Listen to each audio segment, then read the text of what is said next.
And that's a stool. Sorry. What's up, YouTube? So I was, well, basically, I was getting bored of tapping holes. This is what I call a tapping party. It's basically a taparoo, a bunch of holes. So on any given pretium, there's 6 holes that need to be tapped. Is that right? Am I on drugs? 1, 2, 3, 4, 5, 6. 6 holes.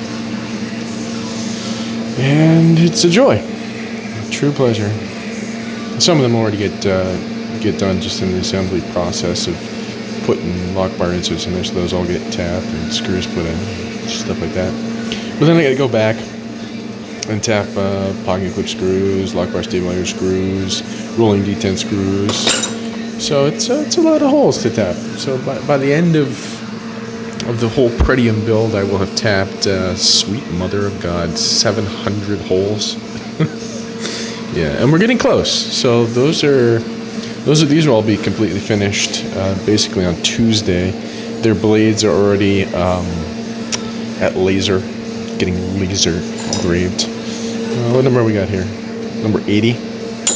So this is all the way up to, well, 81 sitting over here because 81's a little special. So that's what 81 is going to look like. Full focus. Shiny marshed pattern. I did it on the pocket clip too. Just for my Canadian friend Trevor. What else is going on around here? Jamming. Believe it or not, that is the rest of the pretiums. That's it. It's a stack of goodies. It's all of them. They've all been machined. What's that? Ooh, that's number 99. So that's the rest of them. Whose is this one missing a face scale? Oh, this must be number 100. It was very edifying to pull. Ooh, that's bright. To pull number 100 off the CNC. That was nice. It made me happy. So there it is, Jim. The face scale is getting little extracurricular activities done to it. It's already machined. I'm just gotta make parts for it. You know what I'm saying, right, Jim? Right. What else did I have? Oh yeah. Oh, I got this thing in my pocket here. It's probably gonna have its finishes changed. I've been working on this thing for a while. This is for Steve. He's a Green Beret. And he was like, hey, I think I'm getting deployed. And I was like, oh, god damn it. All right, well, let me hurry up and make your knife. And then he ended up not getting deployed. But it was already most of the way done, so I was like, screw it, I'll just finish it and get it to you, dude. Yeah, I'm going to have to refinish it, because I already managed to scuff it.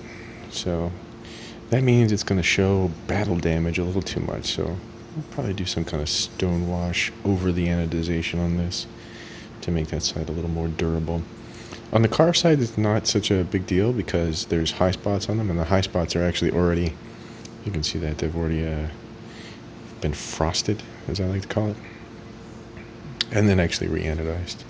That's how I get that. That's how I do it, Jim. If you're wondering how I get all those myriad of colors in there.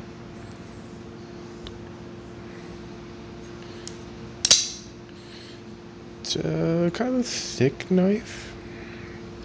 It's about 220 thousandths thick blade. It's almost a quarter of an inch. Almost. 30 thousandths shy. Same with the backspacer. Backspacer is actually thicker. It's about a 230 thousandths thick. And both the blade and backspacer are made out of N360. It's a nitrogen stainless steel, and it has one of the highest impact ratings I have seen in a stainless steel.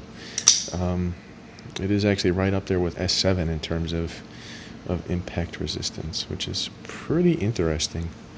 But it has a fairly complicated heat treat, I'm not gonna lie.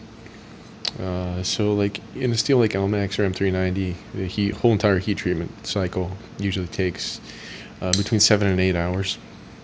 This one was more like, I was up to almost 11 hours of total time of the heat treat process, because this one, like a lot of stainless steels, likes a cryo treatment, and basically its optimal properties are only found with a cryogenic treatment. So I got cryoed. It's quite a beefy knife. The titanium in this is about 190 thousandths thick, but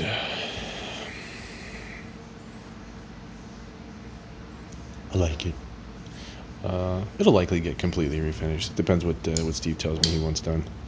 And I actually haven't done any centering work to it, so it's a little off. And I haven't tried to enhance its flipping motion yet either.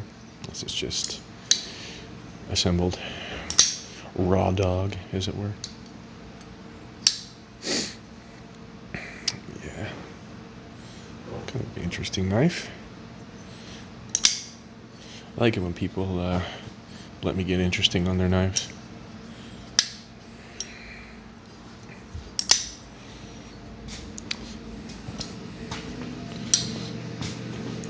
So as the pretiums are coming to a close, thankfully, partner Mark and I are trying to get model number 2's all the stuff that we have to do to get making it, getting it all worked out, and we're close, I think. We'll probably, don't quote me on this, we'll probably have a list open sometime next week. So before the end of the month, for sure, because we got to get started on it if we want to make it. Who drew that? Damn it, Mark. Goodness gracious. It's ridiculous. That's classy. I don't think I'm going to erase that. That's going to stay. Oh, goodness gracious. But, yeah, so people have already been asking me about model number 2, which I haven't given an interesting name yet, but I will. And I've had to keep telling people I don't know how much it's going to cost yet. I don't know when the time frame is going to be, but when I do know, y'all will know. I'll probably post it on Instagram and on YouTube, and probably put something up on my website. Yeah, highly likely I'll do all 3 of those things all at the same time. No, not all at the same time. So partner Mark had this great idea after going over to our neighbor's place where they have t-shirt presses because they make shirts and stuff. And he was like, I have an idea. We could use a t-shirt press to do kydex.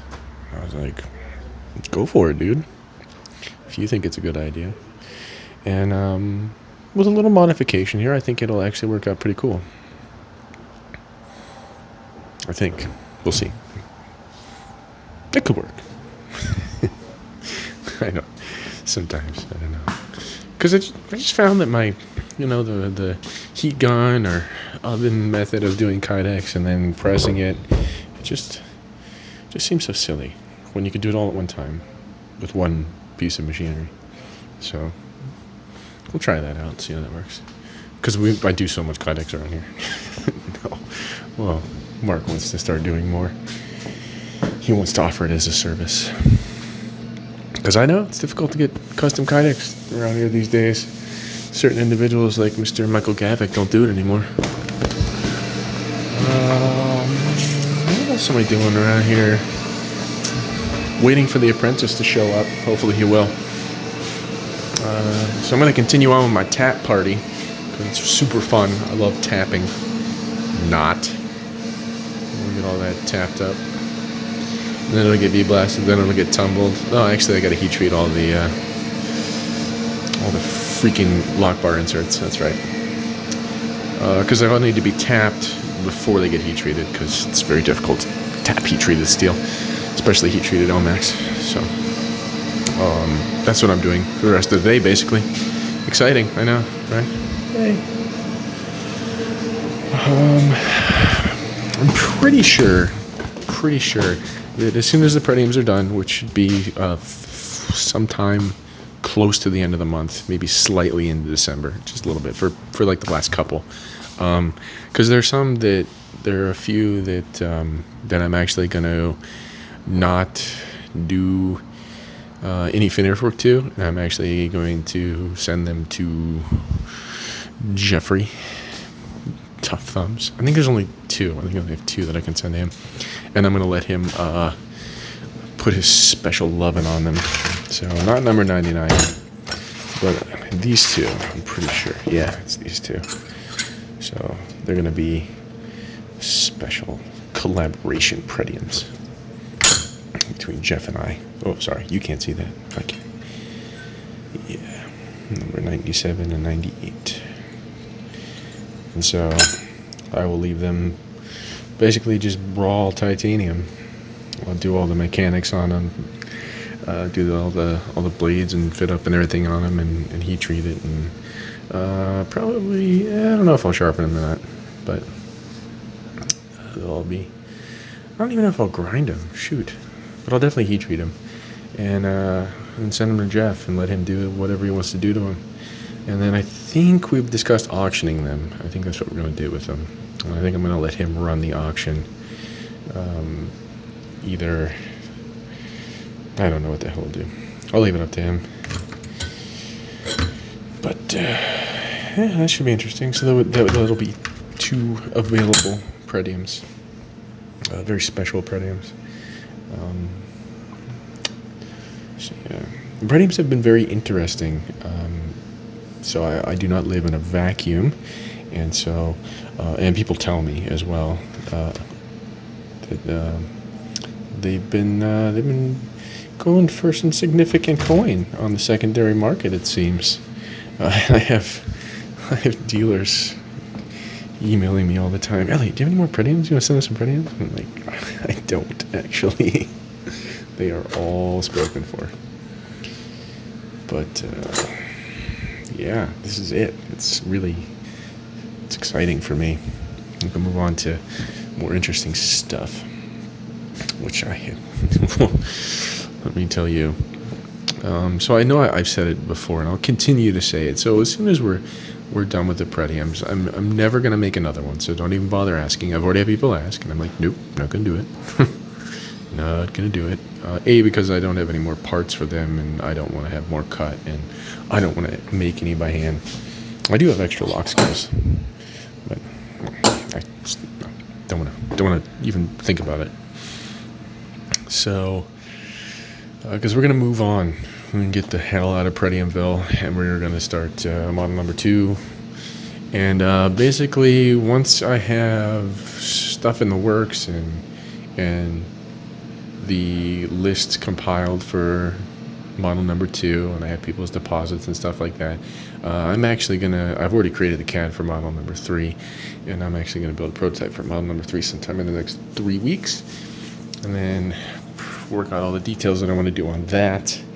And my goal is to just continue doing smaller runs, like 25 knives, but continue making them more elaborate, more interesting, and really kind of flexing some artistic muscle. That's what I want to do, is flex artistic muscle, because I eventually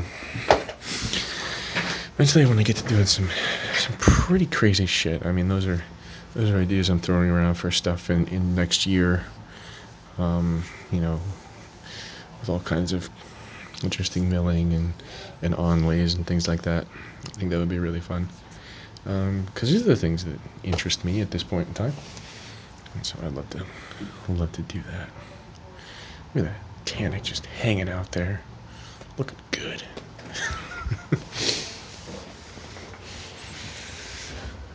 All right, YouTube. We'll see when The Apprentice shows up if we do a Saturday stupidity video. It could probably happen. I'll probably be driven mildly insane by tapping. What is it? I got 12 sitting on my bench. So by the end of that, I will have tapped almost 100 holes. So I'll probably be pretty punchy.